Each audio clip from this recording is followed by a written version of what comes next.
سبحان اللہ، اشک بار آنکھیں ہوں، اللہ کی بارگاہ میں دعا ہو کہ اللہ اس کعبے کا طواف ہم کر رہے ہیں، کعبے کو ہمارا گواہ بنانا۔ سبحان اللہ، کبھی کعبے کے غلافوں کو پکڑنے کا موقع ملے تو آنسو بہا کر کعبے کو بھی اپنے ایمان کا گواہ کر لینا اور عرض کرنا ہے کعبہ مشرفہ ہمیں محشر کے دن بھول نہ جانا۔ اللہ اکبر۔ جس کی روح نے جتنی زیادہ بار اس وقت لبیک کہا تھا وہ اتنی بار حج کرے گا۔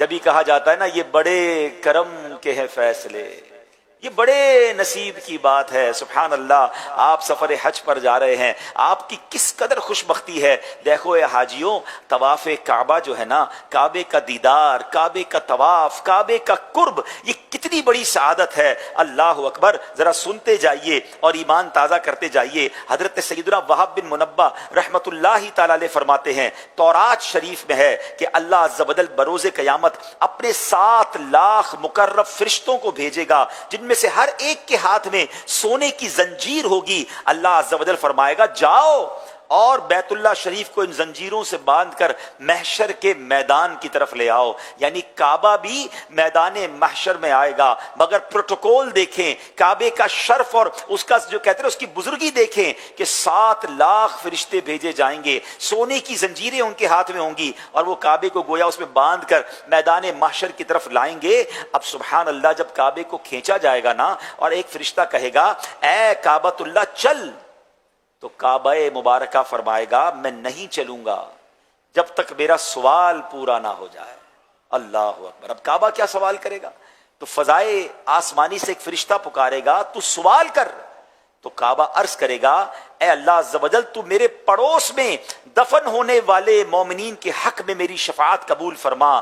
تو کعبہ شریف کو آواز سنائی دے گی تیری درخواست قبول فرما لی۔ سیدنا وہب بن منبہ رحمۃ اللہ تعالی فرماتے ہیں پھر مکہ مکرمہ میں جو لوگ دفن ہوئے ہوں گے ان مردوں کو نکالا جائے گا، انہیں اٹھایا جائے گا، چہرے ان کے سفید ہوں گے، سب احرام کی حالت میں کعبے کے گرد جمع ہو جائیں گے، لبیک کہہ رہے ہوں گے۔ فرشتہ کہے گا اے کعبہ چل، تو اب کعبہ کہے گا میں نہیں چلوں گا جب تک میری درخواست قبول نہ ہو جائے۔ تو فضائے آسمانی سے فرشتہ پکارے گا تو مانگ تجھے دیا جائے گا۔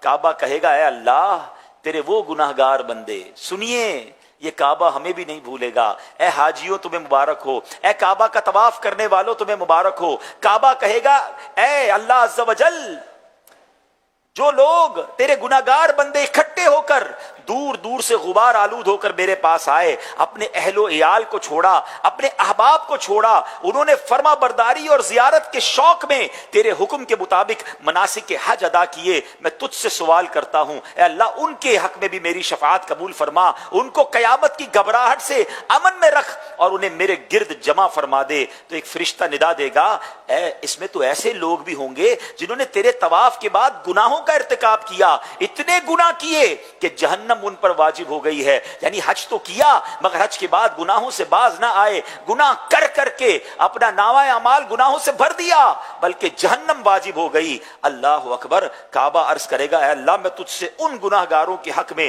شفاعت کا سوال کرتا ہوں کہ جن پر گناہوں کی وجہ سے جہنم واجب ہو چکی ہے۔ اللہ اکبر۔ اللہ ارشاد فرمائے گا میں نے ان کے حق میں تیری شفاعت قبول فرمائی، تو پھر وہی فرشتہ ندا فرمائے گا جس نے کعبے کی زیارت کی تھی وہ لوگوں سے الگ ہو جائے۔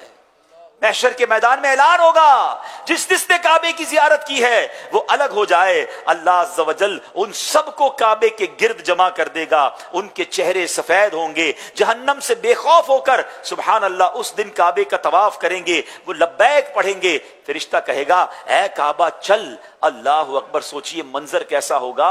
اب کعبہ مشرفہ لبیک پڑھے گا، اب کعبہ مشرفہ تلبیہ پڑھے گا اور اس کی تلبیہ کیا ہوگی؟ لبیک اللہم لبیک والخیر کلہ بیدیک لبیک لا شریک لک لبیک ان الحمد والنعمت لک والملک لا شریک لک۔ اور سبحان اللہ پھر یہ کعبہ فرشتے اسے لے کر محشر کے میدان کی طرف جائیں گے۔ سبحان سبحان اللہ، کعبہ ایسا پیارا اللہ کا گھر ہے جو اپنے گرد طواف کرنے والوں کی شفاعت کرے گا۔ تو جب بھی طواف کیا کرو سبحان اللہ، اشک بار آنکھیں ہوں، اللہ کی بارگاہ میں دعا ہو کہ اللہ اس کعبے کا طواف ہم کر رہے ہیں، کعبے کو ہمارا گواہ بنانا۔ سبحان اللہ، کبھی کعبے کے غلافوں کو پکڑنے کا موقع ملے تو آنسو بہا کر کعبے کو بھی اپنے ایمان کا گواہ کر لینا اور عرض کرنا ہے کعبہ مشرفہ ہمیں محشر کے دن بھول نہ جانا۔ اللہ اکبر۔ اے حاجیوں، آپ کتنے خوش نصیب ہیں، بلکہ جو حج پر نہیں جا رہے وہ اپنے دل میں حج کی تڑپ